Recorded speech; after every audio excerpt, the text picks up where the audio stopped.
The reply from the minister. Thank you. माननीय मंत्री जी, 11:30 बज चुके हैं। माननीय सदस्यगण, माननीय रक्षा मंत्री जी का बयान होगा। अभी स्टेटमेंट आपको हाथ में मिल रहा है, अभी बट रहा है स्टेटमेंट। माननीय रक्षा मंत्री जी, अरे प्लीज स्टेटमेंट मिल रहा, please please please. No no, माननीय रक्षा मंत्री जी, आप कॉल रक्षा मंत्री जी अपना बयान दें। आदरणीय उपसभापति महोदय, मैं इस गरिमामयी सदन को अरुणाचल प्रदेश के तवांग सेक्टर में हमारी सीमा पर 9 दिसंबर 2022 को हुई एक घटना के बारे में अवगत कराना चाहूंगा। उपसभापति महोदय, 9 दिसंबर 2022 को चाइनीज पीएलए ट्रुप्स ने तवांग सेक्टर के यांगसे एरिया में लाइन ऑफ एक्चुअल कंट्रोल पर अतिक्रमण कर स्टेटस को एक तरफा बदलने का प्रयास किया।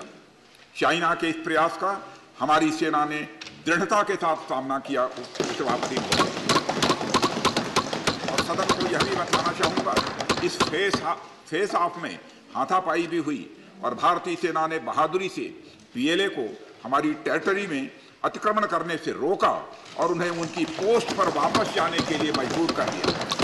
इस झड़प में दोनों ओर के सैनिकों को कुछ चोटें आई हैं।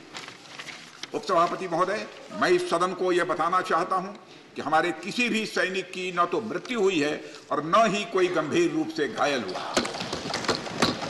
इंडियन मिलिट्री कमांडर्स के टाइमली इंटरवेंशन के कारण पीएलए सोल्जर्स अपनी लोकेशंस पर वापस चले गए और इस घटना के पश्चात एरिया के लोकल कमांडर ने 11 दिसंबर 2022 को अपने चाइनीज काउंटर पार्ट के साथ स्थापित व्यवस्था के तहत एक फ्लैग मीटिंग भी की और इस घटना पर चर्चा की।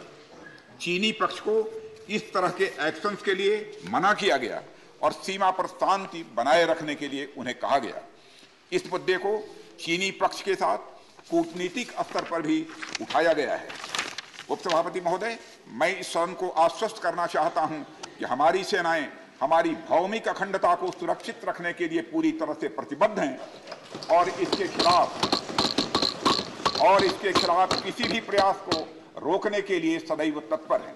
मुझे विश्वास है कि यह सदन हमारी सेनाओं की वीरता और साहस को एक स्वर से समर्थन देगा और अध्यक्ष महोदय, मैं आश्वस्त हूं कि यह संसद बिना किसी संशय के भारत की सेना की क्षमता, शौर्य, पराक्रम और प्रतिबद्धता का भी अभिनंदन करेगी। धन्यवाद।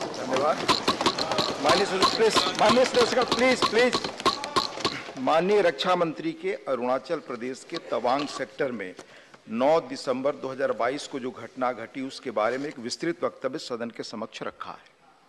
माननीय सदस्यगण, हमारी सेनाएं पूरी मुस्तैदी और ताकत के साथ हमारी सीमाओं पर तैनात हैं और उनके शौर्य और वीरता पर पूरे सदन को हम सबको विश्वास और भरोसा है।